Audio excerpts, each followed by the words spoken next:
Suzanne Collins harnessed a combination of twisty plots, teen romance, dystopian world building and subtle intimations of cannibalism to sell more than 100 million books around the world. The premise was unbeatable: authoritarian regime forces children to fight to the death on live TV, rebellion ensues. But much of the series' appeal came from the spiky charisma of protagonist Katniss Everdeen, the sharpshooting teenager who wins the games and starts a revolution while choosing between two boys who are as alike in cuteness as they are different in Weltanschauung. The series has a distinct Roman imperial vibe, far-flung districts sending their harvests to the glorious and corrupted capital, feasts complete with vomitoria, gladiatorial contests to the death but for kids. The country is called Panem, after the Latin phrase, panem et circenses, or bread and circuses, what the Roman satirist Juvenal identified as the formula for quieting a restive population. In 1984, George Orwell calls this substance prole feed. The Hunger Games, of course, are the circenses, the capital's way of controlling the proles through the twin mechanisms of entertainment and terror. Collins' new novel, The Ballad of Songbirds and Snakes, is a baggy, meandering prequel to the events of the Hunger Games that tells the story of Katniss' nemesis and Panem's authoritarian ruler, Coriolanus Snow. With his Roman tyrant's name, surgically altered face and breath smelling of blood and roses, Coriolanus appeared as a distant villain throughout most of the Hunger Games series. It's only the last installment that gives him a touch of mystery. In its final pages, sentenced to public execution, he instead dies laughing, choked on his own blood. So, how did he get there? Why was he laughing? What's with the blood? The Ballad of Songbirds and Snakes opens on teenage Coriolanus at home, making a cabbage soup that fills the kitchen with the smell of poverty. Once prosperous, the Snows have fallen on hard times. Coriolanus has been chosen to mentor one of the tributes for the Hunger Games, a charming waif named Lucy Gray, after William Wordsworth's ballad. In helping her to victory, he sees a chance at social redemption and a coveted scholarship to the university. Inevitably, he falls for her. But the love story is tinged with self-interest from the start.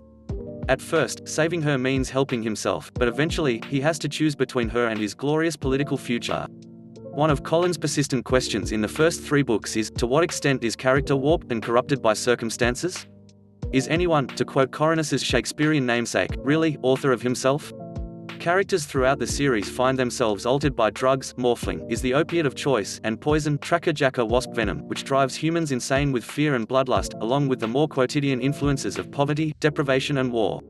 No one comes out of the games with clean hands. It's just about, as one of the contestants says, keeping as much of yourself intact as you can.